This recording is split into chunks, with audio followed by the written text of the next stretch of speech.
Hello. All right. Hi. Oh, hi. Nice to see you. All right. It took me a second there. Hi, everyone. This is Shannon Port, and I welcome you to the Art of the Feminine podcast. Today, we are going to be talking about the Sagittarius new moon that's happening on November 26th. And the title of the video today is Awakening Universal Consciousness. Awakening universal consciousness. And so this is something that just came to me that it's really important to talk about right now. And there's so much evolution taking place. There's also a lot of revolution taking place on the planet right now. And so when I look into all the spiritual work that I see happening, and when I look into my own work, there's a lot that's coming up right now about how we can all unify and begin to speak the same language on a frequency level. And so that is what we're going to talk about today. So welcome to the Art of the Feminine podcast. All right, I see there's a couple people coming on. Nice to see you.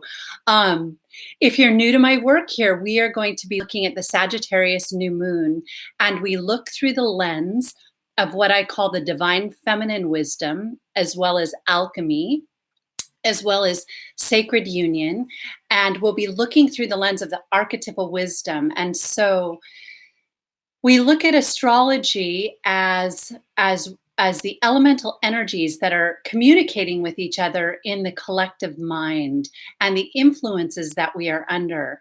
And so the way we look at the zodiac is that the zodiac represents the elemental influences that all humanity is under. Some of those influences come in at a frequency that is not fully awake. And so that I was trying to figure out how I wanted to say that. When we look at these transits and these energies that are coming online at the time of the event, we look at how we can use the information to open a book of wisdom within our own consciousness and become more aware of the different pieces that make up the puzzle of the divine human being. And so that being said, we're going to be talking about universal consciousness, which is very, very aligned with the archetype of Sagittarius. I think first we'll look at some of the planets. We'll start right off with the planets, then we'll jump into the archetypal wisdom for Sagittarius, and then we'll talk about as I sat down before the video today, I have 3 pages of just bullet points that I'm just going to scan over and see what pops, what seems like it's really meant to come in today. And so let's take a look at the ruler of Sagittarius, which is Jupiter. What's so special about this time right now is that Jupiter has been transiting the sign of Sagittarius for about a year now. It's coming to the end, and in this past week, and right at the time of the new moon, Sagittarius will be conjunct what's known as the galactic center or the galactic womb. And so this is huge because it really corresponds. Jupiter rules Sagittarius and it rules the new moon. The energy of Jupiter magnifies and expands anything that it touches. And because the sign of Sagittarius represents this portal into the higher wisdom, it's really, when I look at the galactic womb, I see it as the portal into the heart of the Divine Mother, or even the womb that birthed all of creation in this system. And so when we look at Jupiter conjunct the galactic center, we're looking at an expanding wisdom that's available to come into the collective consciousness at this time. And so we're going to be talking about what that really means. First up, we'll go through the planets and just take a look at what's happening right away, and then we'll jump right into that. So we have Mars right now still opposite Uranus in the sign. Uranus is in the sign of Taurus. So Uranus represents the energies of Aquarius in the Aquarian age. It rules the sign of Aquarius, and right now it's in the sign Taurus, and we know that it's been there for a while now. Uranus is retrograde right now. It will be stationing direct just in time for the Pluto-Saturn conjunction in January, but Uranus really represents our values and how they play out on this planet, and it also um, represents revolution and change. I almost called this what was I going to name it? I was going to name it a revolution in consciousness, in divine consciousness, and in awakening consciousness, because I like to use the word evolution, but at the same time there is also a revolution taking place on the planet. There is a pushback right now because there's so many people in the human race that are waking up to higher amounts of understanding of what we really are. And that I was thinking about this just in the past couple days. I was out in traffic, and I was looking around at how our 3D earth works. And if you might just take a minute with me here, when you really think about it, on one level it's beautiful, and when the veil lifts we see that the beauty of creation is always here with us. But when you look at how I was looking at traffic, and I was looking at automobiles, and I was looking at buildings. I was in an area where things were kind of broken down and run down, and I was looking at how in this world things they blip into consciousness, they blip onto the screen, and then they start to die and degenerate. It's almost like you can see how this world is binding us, and it's almost like you can see how it's no longer a suitable container for consciousness. That being said, I think I'm going to just talk about some of the archetypes of it feels like I meant to do that first. I'm really feeling pulled in that direction. So let's look at the archetype of Sagittarius, and then we'll look at more of the planetary action at the time of the new moon. So we're also going to have Venus. I just want to say that Venus will also be transiting the galactic center and conjunct Jupiter right around the time of the new moon. So Venus being here is also very, very important because she has a huge role to play in the alchemy of awakening the human heart. And so we're just going to jump into universal consciousness and what that really means.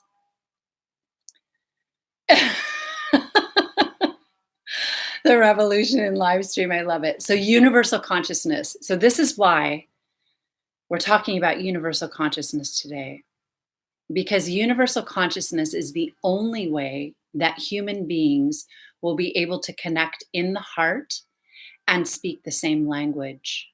Sagittarius represents higher wisdom or higher education. It represents foreign lands. It represents foreign languages. It represents wisdom in its highest frequency. What we have now on Earth are a lot of people speaking a lot of different languages with a lot of different frequencies and a lot of different intentions.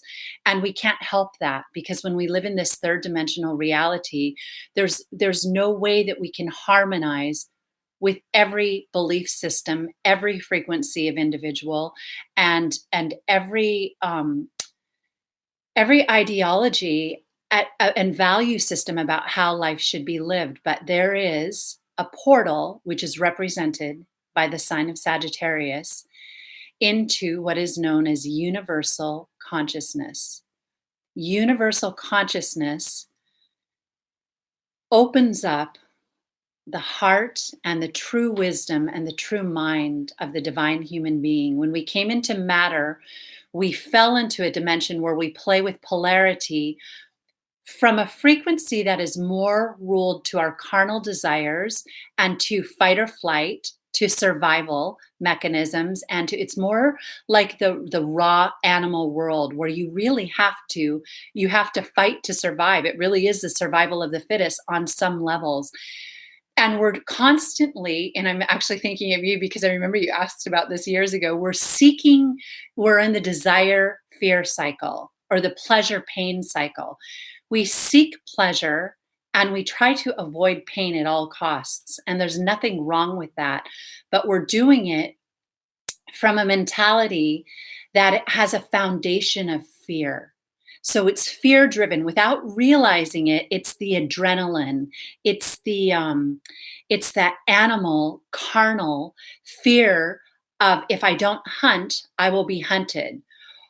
Or if I don't take to get what I need, it won't be there for me. I have to go out and fight for it or kill for it. Now, as always, when we talk about the animal kingdom has a very, very high frequency, but in the raw animal nature, which is corresponds to the instinctual carnal nature of the human being. It's that part where we have that reptilian inside us. It's that part where we have that the fight or flight and the adrenaline and the fear of survival within us. That corresponds to the animal world. So in order to begin to hear, we talked about this a lot in the last video, and there's a lot of energy today, I have to say. The energy on the planet right now is so immense. Just even getting this video started today was, I could feel it. And so this is big right now. It's big for all of us because this is the breakthrough for us. Yeah, I will talk about twin flames and soulmates. It's a powerful thing to talk about.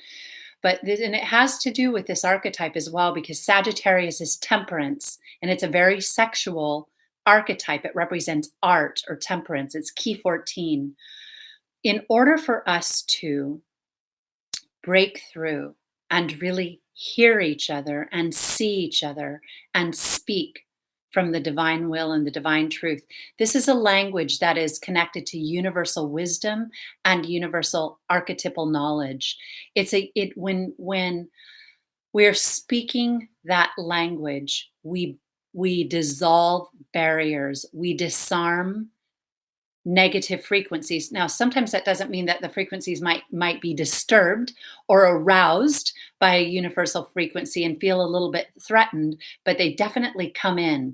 They blip onto the screen because universal consciousness, it activates that atom in each and every sentient being that is connected to this galactic center, this galactic womb, and this high level of wisdom. Every one of us has this within us. And when we learn to speak in this language, we're really speaking the language of the Holy Spirit. And we're really speaking a language that speaks to all beings, and that is about elevating and drawing up the frequency of humanity right now.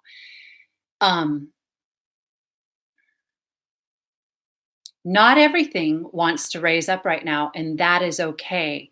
When we speak the universal knowledge and when we see with universal vision, we understand that there's a place for the lower to exist, and there's a place for the dark to exist. And in the archetype of temperance, we have the admixture of the light and the dark. And so in order for the divine to project itself into matter, it had to take on some of the lower frequencies. And so this whole dance of creation is a dance of the light and the dark. It's really the absolute and the manifest. In the Advaita teachings, it's a dance of Nirguna Brahman and Saguna Brahman, that the absolute divine being, uncreated, unmanifest, with the manifest being, divine being that has attributes, that's dipped itself into this alchemical substance and taken on attributes. As it's taken on attributes, it has sunk all the way to the bottom of the barrel. This is what we call the underbelly or the underworld. And so there's a place for the bottom of the barrel in this, it's like this tube of creation, and it has a north pole and a south pole. So as we are purifying ourselves, we're raising ourselves up, and we are separating ourselves from some of the darker energies, some of the darker beliefs, some of the darker elemental energies, and transmuting them in the fire of this Holy Spirit fire principle. And that in Sagittarius is a fire sign. It's a fire sign for a reason, because it's the pure Kundalini Shakti of the Divine Mother. And when it's Sagittarius, I like to think of it as everything is Kundalini Shakti, because everything has that, the fire of creation, spirit. But the frequency that we're talking about here is what I call the Christ force. And many people call it the Christ force, but on this platform, I like to call it the Christ force, because it's the universal Christic force, which is the mediator and the resurrecting power to bring all of humanity and all of creation up into the highest manifestation that is united with source energy. So this is what we refer to as ascension. I'm going to just stop for a second and take a look at some of these questions. Just a minute. More powerful, efficient vessel of these collective energies. Absolutely. For us highly sensitive persons, I know I'm really sensitive right now too. I got a big hit of it. Constantly inundated with the collective purging and such. Okay, this is a really nice place to start. And so this is it, and the energies came as soon as I started this video. They do come. So here's the thing: when we're in this mixture, when we start to tap that frequency, and especially when we start to speak it out, I experience this sometimes more than others, but there are elemental forms that come that want to freeze it. You can look at this in a negative way, or you can just look at it as that's matter. That's the chemistry of this elemental matter that we're living in. And so they will try to latch on to whatever fears or unresolved triggers or emotions or unhealed wounds that you still are carrying inside your container. The Sagittarius is the Hebrew letter Samech. Samech is a beautiful, the design of this letter is like a womb. It's an enclosed shape that represents Sagittarius is very, and this is the law of correspondence. Sagittarius corresponds to this womb or the galactic center, and the Hebrew letter shows us that because it's shaped like a womb, and it means trust or support. That womb within us is our support in life. It gives us the confidence and the platform to do the alchemy that we're here to do. So referring to that question of when we're inundated by the energies that feel dark right now, it always is an opportunity to and I'm going to speak to something in fact, I'm going to give this its own video, but I'll speak a little bit about this in this video. It's an opportunity to see what is it latching onto.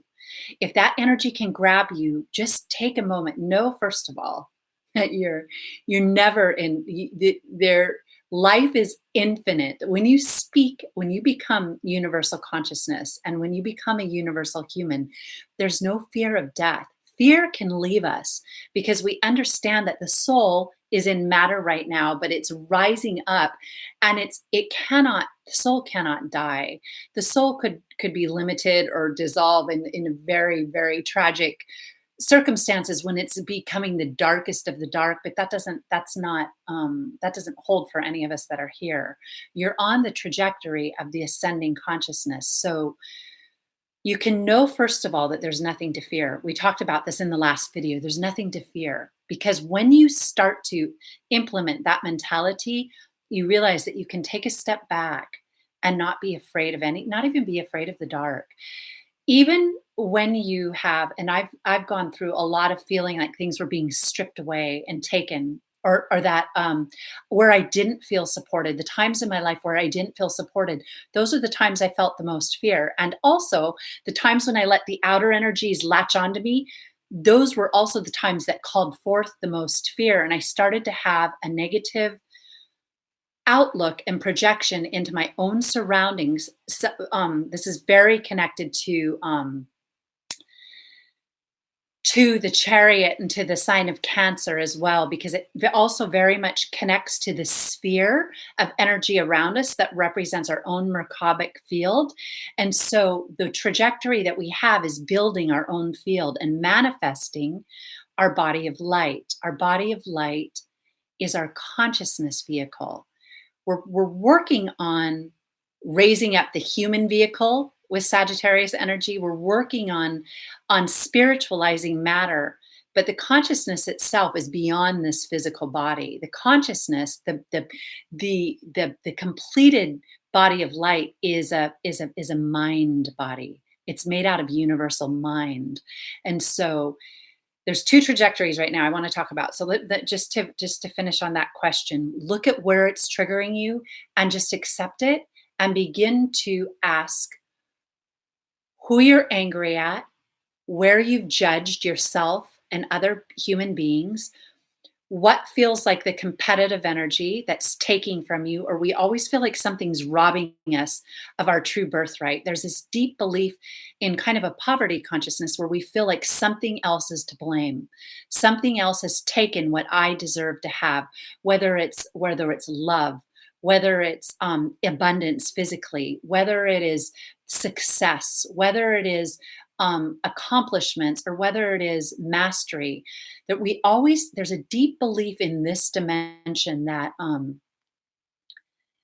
someone is to blame, because we have this archetypal primordial remembrance of where we created the egoic field that spawned into many, many versions of dark energy that come back and try to sabotage the truth of who we really are. So when you think about that, it's been called the Antichrist, or the Yaldabaoth, or the Demiurge. There's all different kinds of there's many more ideas in archetypal mythology about that dark, the devil that's coming for us, and trying to compete for our God consciousness. So when we just take a step back and realize that Neptune in Sagittarius, that's really beautiful. When we realize that God consciousness is all powerful. I mean, in order to believe that there's something that could take on the creator of all and win, we have to be living in a lower consciousness of polarity to even think that that's possible. So while we're in this consciousness on this playing field, we see a battle of the light and the dark. And we've created multidimensional realities of that battle. It's taking place on many different levels within the field of duality and polarity. But universal consciousness skyrockets us up and within to understand the very center point of the whole. It's the center force of the whole of creation. This is represented by the Divine Mother's galactic center. When we tap that, that's what we call awakening, because that's when we realize, okay, we're in this game. This is a game that can be very nasty and unfair at certain times. It's also a game that can provide us a lot of pleasure and a lot of joy and a lot of creativity. But we want to raise the frequency of the game. And so, in order to do that, we have to access universal consciousness. When you taste it, there's a saying, once you've tasted wisdom, really tasted it, everything in creation is taste. Is everything is eating. Everything is eating, everything is sexuality. I talk about this a lot in many of the past podcasts that I've done. But when you taste it and you digest wisdom, you lose your taste for everything else, because you realize that that was the power all along, and that's the power of love. Love is really birthed through wisdom, and wisdom and love together give us power. And so that's what we're here to do. I'm gonna I want to cover a few more of these, because I wrote down some things that are pretty cool. Dissolving blame is really big. So this is always a question that comes up. So this is a question that we all ask inevitably, that there are people to blame. All of us. Okay, this is something I'm going to take a chance and go out on a limb here and say this. In order to understand the game of polarity and duality that we're in right now, which is represented by key 14, which is represented by temperance, the light and the dark, we have to understand that we've played all roles. The soul has come in, we've been on the wheel. We've been on this wheel, stuck on this trajectory of what's known as the wheel of karma. It's represented by key 10. 10 represents the wheel, and it represents being stuck on the wheel. That's why 10 is often associated with the program and the manipulation, but 10 is not a bad number. 10 actually represents the womb with the 0 and the 1, the male force that births out of the womb, that comes through. And so all that you find is in all the primordial archetypal wisdom, that the womb births the male force, or the Christ force. So 10 is actually a very, very sacred archetype that represents how creation came to be. We have to understand that the center of the wheel, which is when I talk about divine feminine, astrology and where we're coming from on this platform, that's what I'm talking about. The center of the wheel being the sun, which behind the sun is the next level of sun and the next level of sun through the galactic portal, through the cosmic portals. They just go on and on and on an archetypal level. But that portal represents the dot inside the middle of the circle. And when we're looking at the zodiac, how I call the work I do a Sophionic astrology, because it's really about sacred union and waking up. We're looking at the sun in the center of the zodiac. So we've got the wheel of the zodiac with 12, and in the center we have the sun. We have the sun, and we also have the earth. So even though the sun is represented in the sign of Leo, the earth and the sun, the core of the earth's sun is the 13th in the center. So it's profoundly um, a different view of how we're using this archetypal wisdom to create, to manifest the great work. So, um, so we want to look at universal consciousness is gnosis. That's what it is. Gnosis is the divine union that happens within us, and Sagittarius gives us the ability to do this. That womb, when we step into it, we reunite with the Holy Spirit and that Christ consciousness. So I'm going to just look at a couple of the things I wrote down, because we're shedding ego consciousness. We're shedding ego consciousness and complete body identification that keeps us in more of a lust, and we label everything through the body. We recognize and we see the human eyes, we see bodies. So we're spiritual. Okay, so this is what I want to talk about. We're jumping around today. There's so many juicy things. There's two trajectories of ascension right now. There's the organic, and then there's more of the AI version. And so one is that human beings naturally evolve. The mind and the ego evolves, and we're rightfully so. The brain evolves. Right now, there's a lot of neuroscience is really hot right now. It's like everything is about the brain and the brain chemistry and our neurons and how we create our reality with our emotions, our intuition, and our consciousness.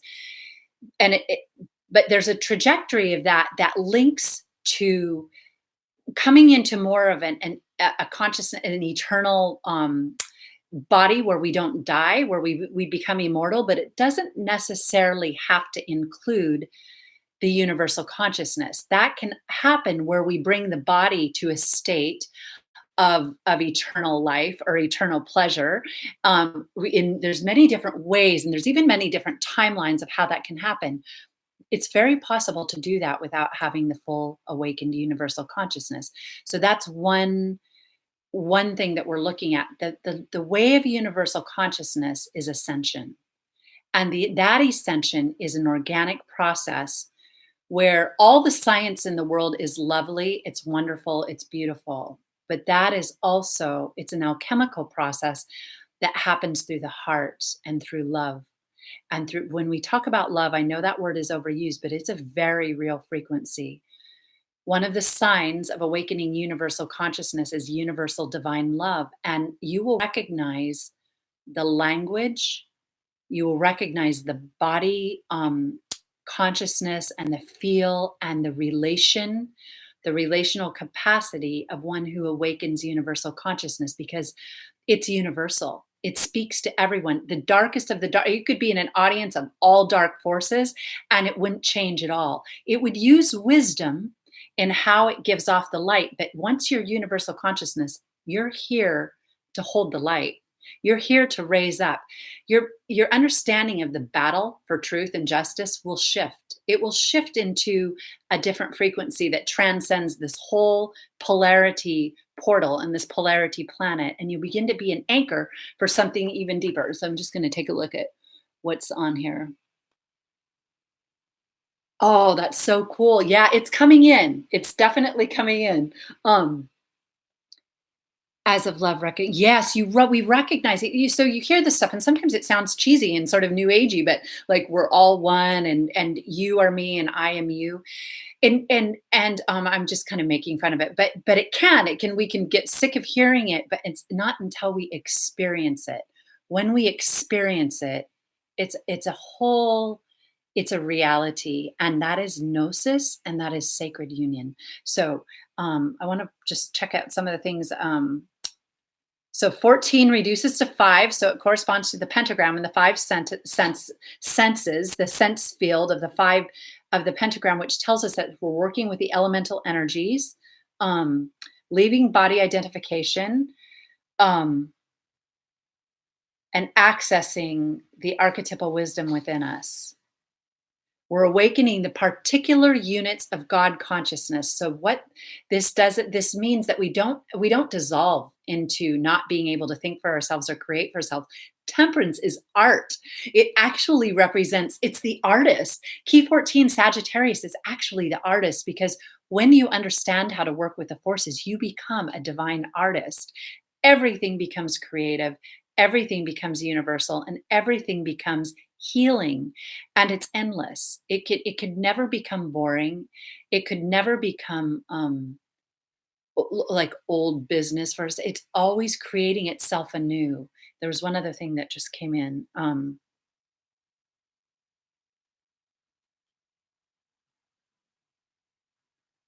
Oh, it's just there. The things are really popping in and out right now. I think it'll come back, but it was pretty big. I felt it. Okay. When we say I am that, that is what we're referring to, this frequency. That is the Christic consciousness. And that should be, once you really wake up, it's the only goal. You don't need to fight anyone. So let me just take an example of, like, let's say something really awful has happened. This is what I was going to say earlier, that I kind of lost my place. We see something happen. It's a very, very tragic event. We know that justice needs to be done. This could be said of all the wars, all the tortures, all the injustices to humanity, right down to maybe an abusive relationship that you experience on your interpersonal level. Of course we want justice. Of course we need to use our voice. Sagittarius 14 reduces to 5 in Mercury. It's also the power to speak in an artful and alchemical way. Sagittarius is loaded. This archetype gets overlooked a lot, even temperance gets overlooked and isn't always understood, but it's alchemy. It's the highest. It's the highest in the middle cycle, so it serves the lower cycle and it serves the higher cycle. And it's the last in the 7 frequencies. It's the 7th, and so it's really key to awakening cosmic consciousness and to building the body of light. It's the most powerful. So what we do, we immediately see what we see with our human eyes and our human ears in this moment. So we see an injustice and we're angry about it, and that starts a whole cycle. Think about it: when you get angry or triggered, or when something really, really bad happens. We see this all the time. Our framework, though, is happening in 3D. And so this is, I'm not even going to go too far into this, because it's not, it's stepping out into some of the higher wisdom, but we don't necessarily have all the information. We're taking a snapshot of what's happening. Many energies in this field, many energies lead to every point in space and time. Every event that's happening, good and bad, has a whole chain of events. It's just like our DNA, and it's just like our thoughts. It's just like every thought leads to an event, and we oftentimes have an event and we don't understand what led to it. So rightfully so, we react to what we're seeing without all the information. Now, on one level, we're responsible and we need to do that. We can't bypass tragic things or things that happen to us without taking responsibility. But as we awaken universal consciousness, there's an energy that comes in that it's allowing, and it's acceptance of understanding why things are unfolding the way they are. When we understand why, we have compassion and we begin to release the binding energy of judgment. Judgment is what holds polarity in place. We judge so strongly from fear, and we see things that are wrong, but rather than looking into the alchemical wisdom to truly understand it, and this isn't something we necessarily need to talk about. Obviously, if you look in and you gain some information about something that would be highly triggering in the outer world, it's probably going to be better that you keep it to yourself and you do the spiritual work around it. rather than trying to go out and upset people. And that's what happens when this is another thing, and then I'm going to go into some. So silence is the galactic center. She's silent. The mother, the divine mother, her highest attribute is silence and darkness, because silence and darkness are where everything resolves. And so when you go into the womb or the cave, like the letter Samech, you get a whole new perspective, and you also tap into the energy that heals. And so once we have silence, once we awaken universal consciousness, we spend a lot of time in silence, and we're not like this jittery, jilty, volatile force going out trying to heal the world. There's an emanating energy that comes from our heart core that begins to send healing waves into creation, and all of creation receives the benefit of that. The healing light, the comforting light. We still may comfort ourselves when tragedy happens, comfort other people. We still may use the force of wisdom to speak up, but we're speaking from understanding rather than ego, rather than fear. This for some reason was an important intro to look at a few more of the planets, but this is the message. When you meet a true guru or a true teacher. Now, I want to say something about teachers on the planet. So I've spoken negatively, I've spoken positively. Every now and then I've come out, wanting to clarify some things from the perspective of this platform about teaching and mastery on the planet.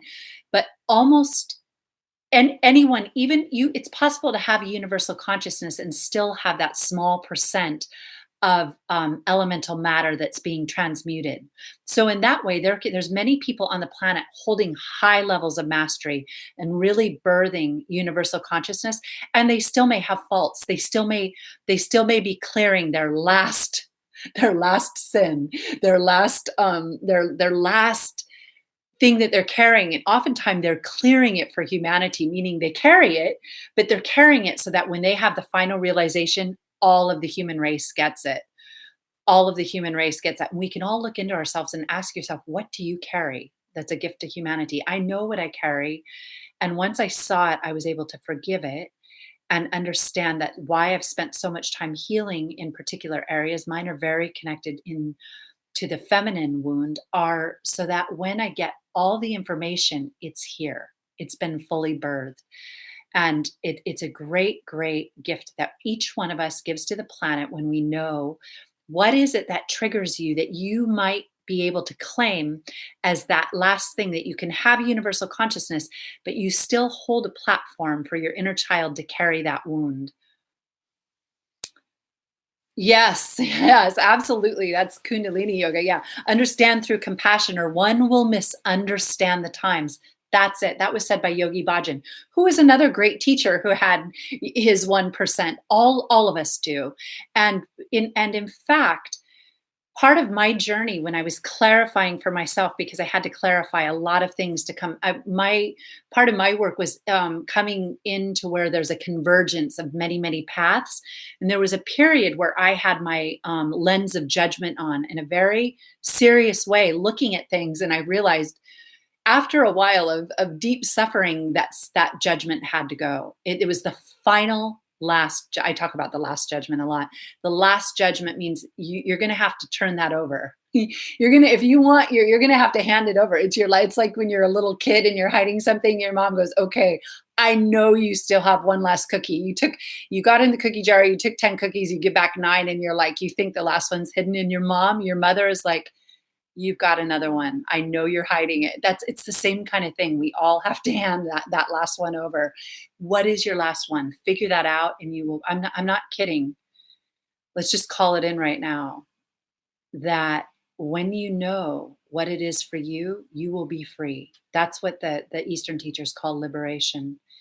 You will step into a field of understanding that passeth all understanding, but that is the truth of who you are. You can give all your burdens over to that consciousness. It will take them from you freely. You can throw them in. You can say, I'm done. You can take off your weights that you've been carrying one at a time. And the Divine Mother will say, give them to me. I will take them from you. We don't have to carry these burdens. We in our misunderstanding of judgment and ego consciousness thought that we had to carry these huge things to heal humanity. But in fact, when we're ready to give over our last judgment, they're gone. And then we get to, there's still more. There's always a little bit more, but it's a whole different frequency. So let me just see what else I jotted down, and then we'll look at a couple other of the transits. Oh, the ascension path is here. So this is what I want to say. So this is one thing that's kind of big, that there's a lot of talk right now on off-planet realizations and space and, galactic realizations and other beings and life on other planets and, our ancestors and our creators and all these different things. I'm not even covering all of them, but, there's a lot of talk that's only going to grow and grow and grow. That's really funny. That's only going to grow and grow and grow. Part of that is a distortion. Part of that is truth. Um, Ascension is here now. We don't have to wait we don't have to wait for some off-planet beings to come in and save us. Meaning, that may be a little bit of relief on a 3D level. We might get some, let's say that did happen. Let's just play with the idea that there are other beings waiting to come in. They have advanced technology. They have advanced ways of living in community and loving each other. That's great.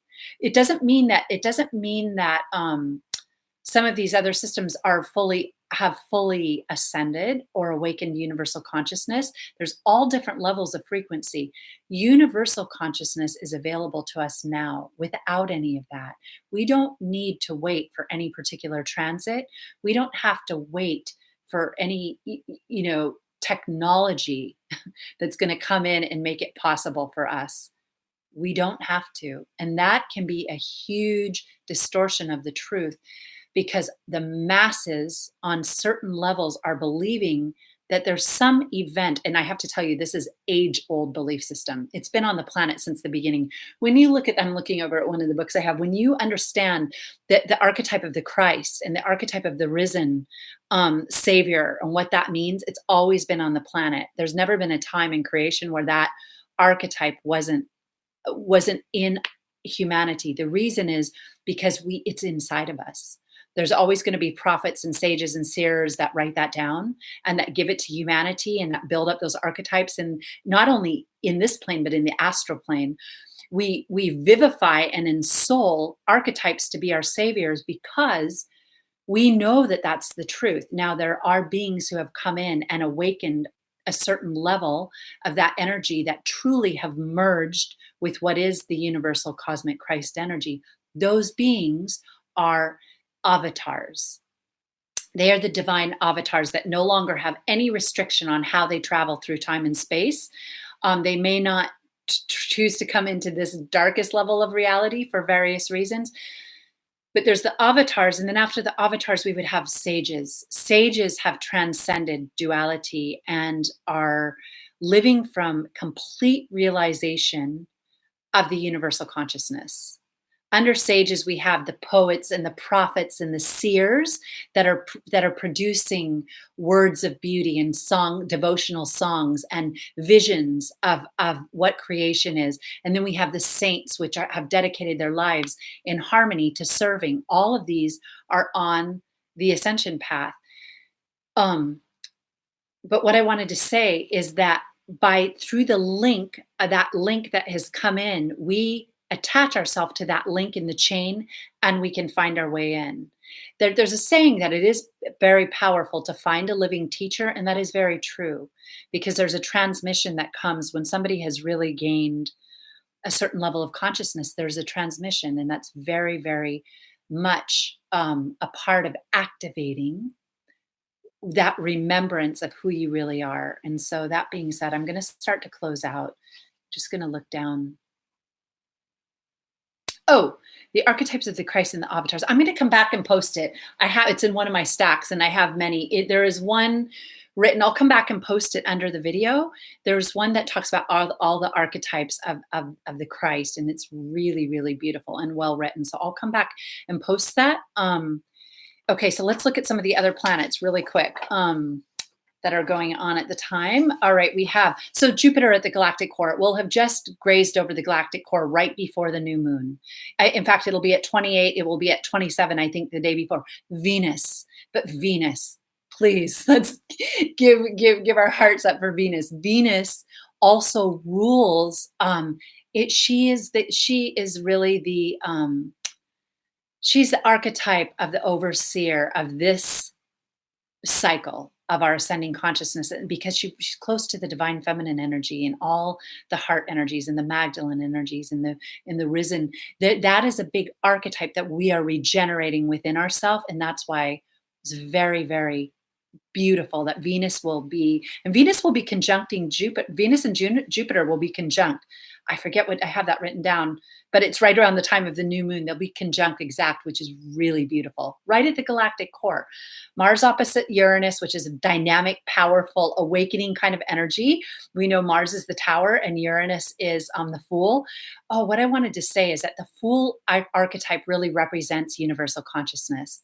If the fool represents the energy of the Christ force that can come in and go back out, come into matter, project itself into Saguna Brahman, the divine with attributes, all the way down to the darkest of the dark. And then the fool can ascend all the way back out of matter. And we're doing this through the cycles of our incarnations, and on the bigger cycles, the bigger galactic cycles and the bigger cosmic cycles, that we're awakening the divine human right now. So North Node still in Cancer. Pallas Athena is going to be at 7 degrees Sagittarius too, and she's wisdom. Mercury direct at 14 degrees Scorpio, trine Neptune at 15 degrees Pisces, which is highly spiritual and mental kind of downloads. Neptune is the depths of, and Neptune is connected to the galactic center in a very, very deep way. We jumped around a lot today, but the body of light consciousness is really highlighted here. I'll just take a moment and see if there are any questions. Take the ET out of silence. Science, interesting. Oh, that's interesting. I hadn't seen that one. Take the the E out of silence. I'm going to have to look at that again. I love that. I do a lot of work with language like that. I'm just going to scan through. So we're going to be doing more videos.